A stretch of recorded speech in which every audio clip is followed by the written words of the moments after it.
Dasani is the sponsor for this segment. This segment concerns the NBA. It was loaded Sunday in the league on Sunday. The Clippers, they beat the Mavericks. The Heat took down the Pelicans. Raptors too strong for the Knicks. The Suns beat the Grizzlies. The Thunder overcame the Nuggets. The Nets beat the Warriors. And then the Trailblazers, they fell to the Lakers. Now in his 20th season, LeBron James continues to exceed expectations. The King, Imperious against the Trailblazers.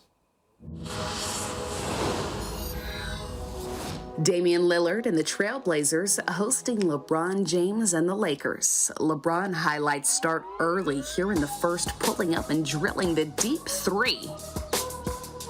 Then, falling to his left, gets the jumper to go here. The Lakers would lead the way 20-9 in the quarter. Then, Nasir Little with the floater. With just about a minute to go in the first, Josh Hart gets his layup blocked there, but Dame would find Anthony Simons for the deep three. Then more Lillard, this time driving and kicking it out to Simons yet again for three more. Jeremy Grant pushing the ball and taking it all the way for the dunk.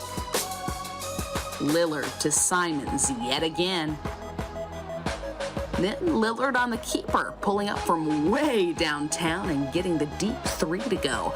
24 points, 6 rebounds, and 10 assists for Dame. Here's Hart with a cross-court pass to Simons for another three. He finished with 31, and the Blazers would outscore the Lakers in the second quarter 45-13. But the Lakers would come storming back in the third. Pat Bev with the steal to Schroeder with the lob to LeBron. Then Thomas Bryant in the post, getting inside and getting the bucket plus the foul, and he'd make that free throw. Here's LeBron with the rebound, going coast to coast for the layup. Then blowing past the defense for yet another one to cut their deficit to 6.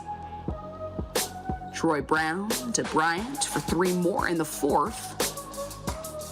Then LeBron with the behind-the-back pass to Bryant, who gets the floater to go. Dennis Schroeder getting the 3 off the dish from LeBron, 24 points for him in the game. Then LeBron backing down, turning around and banking it in. 37 points, 11 rebounds, and 4 assists for LeBron. Schroeder with the miss, but Bryant with the rebound and the putback. Then Brown would get his shot blocked here, but Bryant is there for yet another putback. 31 points and 14 rebounds for him in the game, and the Lakers come back to win it 121-112. Now the question, can LeBron lead the Lakers to the playoffs? Is that the real question? Scrap that question, Alister, or NBA expert Alister Albert joins us. Alister, the form that the King has been in his last 15 games, where has this come from?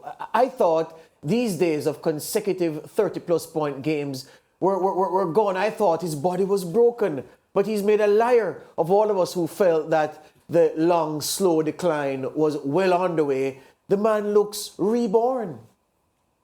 Yeah, man, I'm going to use your word you had in this bill summary before the highlights. Imperious, arrogantly superior. I had to go check that word out quickly before the segment started for me. But it's a really good word to use for him, because he has been arrogantly superior against the competition in terms of what stats he's kind of putting up on the boards. Averaging, I didn't check the last 15, but the last 10, I'll give you that. 35 points, 9 rebounds, 7.9 assists. The guy has just been, there are no more superlatives I could think of for his individual production during this time without Anthony Davis. And, he's kind of single-handedly keeping the Lakers afloat. In the last 12 games, they're 8-4. During that 12-game span, he's played 10 games. They're 7-3. This is the type of production you kind of expect from LeBron and the Lakers. Well, not from LeBron specifically, because I don't think you were expecting a 35 points average for any point in time of the season from LeBron. But, this sort of consistency in winning, 7-3 in the last 10, this is probably what you kind of expected from the Lakers coming into the season, to be better than last.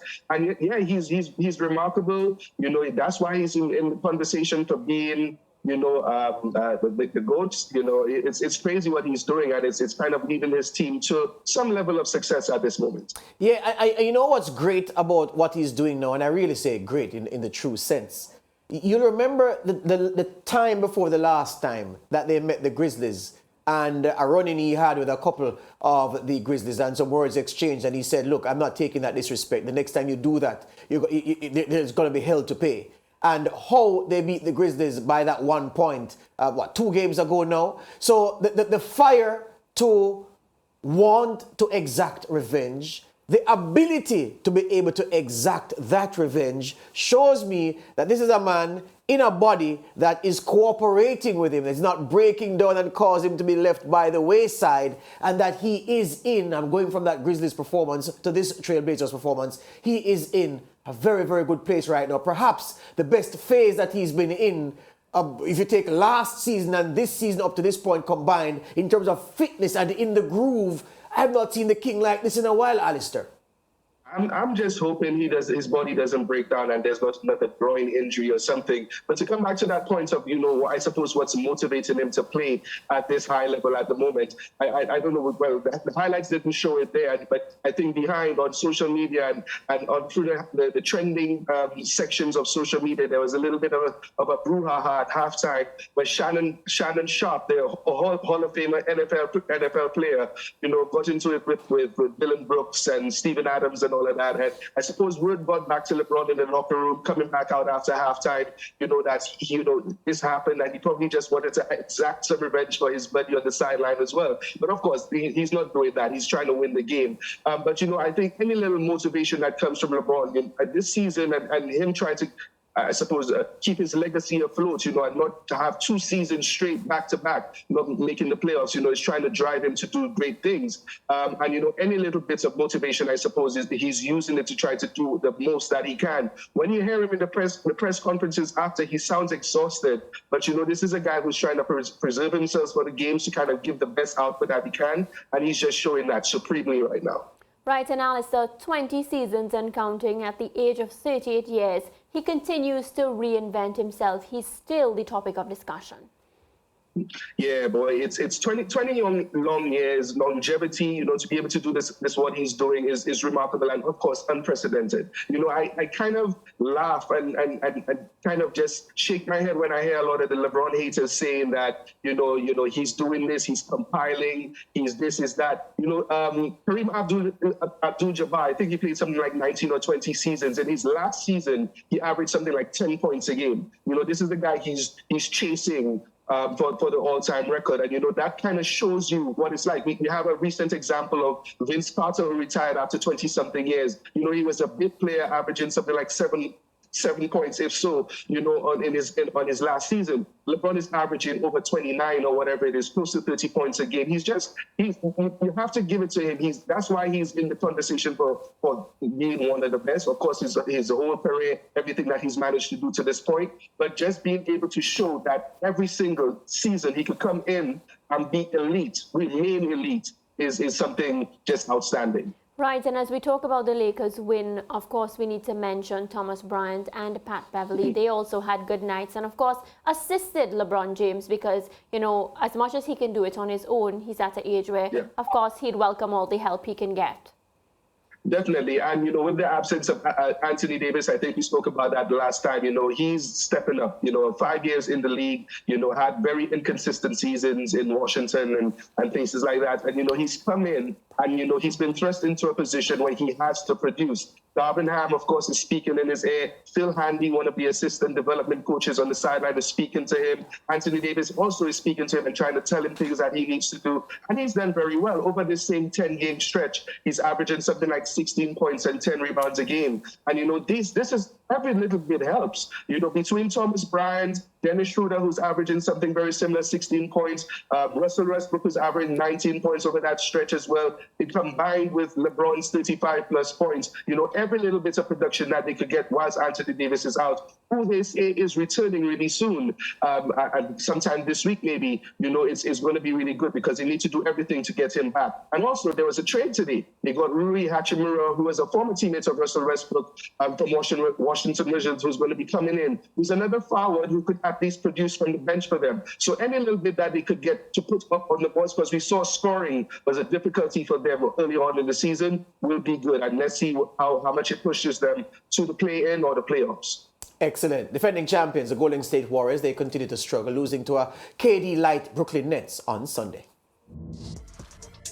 A couple of the great guards in the game collide in the Bay Area as Steph Curry and the Warriors host Kyrie Irving and the Nets. Into first quarter highlights, Kyrie with a nice crossover on Steph before getting the long 2 to go and giving the Nets the 5-point lead.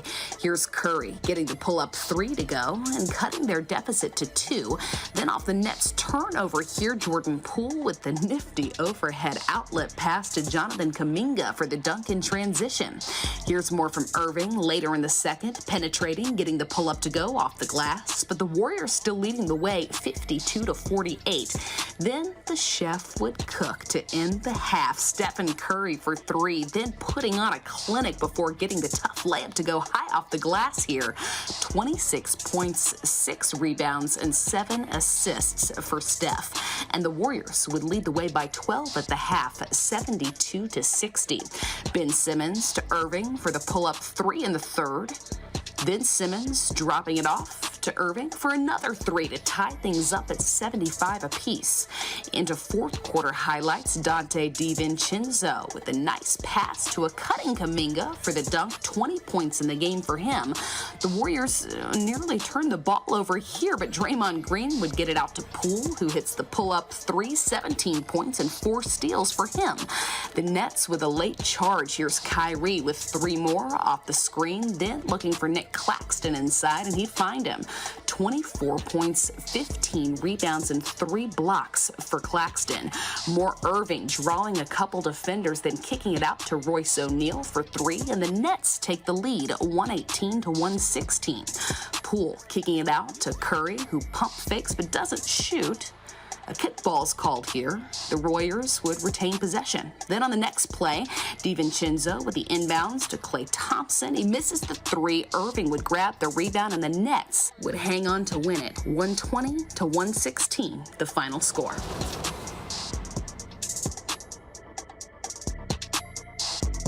When Kyrie Irving is on, it's on. Yeah, there were moments in that game where he was pure fire. Alister, I tend to think that where the playoffs are concerned, there should be no reason to worry, to fret about the Warriors and the Nets. Do you agree? Yeah, I think so. Providing health, of course, that's the thing that everyone kind of looks for. If KD comes back healthy and he could continue in a healthy manner to close out the season and be there for the start of the playoffs, there's no problem at all, because like the last time we spoke, I said KD is that steady influence for this team alongside Kyrie. You know, they're explosive, they're crazy, they're hard to deal with. And yeah, the Warriors, they're doing what they're doing. They're having their little struggles. Guys are in and out of the lineup. They had their full squad up last night and losing to the Nets. But you could see those little moments where, you think that, these guys just don't give them a chance. They could come back. So, presumptive, I think they both will make the playoffs and be all right and, be as competitive as they normally are. Excellent. Alister, that's all the time we have, my friend. Appreciate it as usual. We'll talk again. See you guys later. Thanks, man. Good. That's Alister Albert, our NBA expert. Time for us to take a break here on the SportsMax Zone.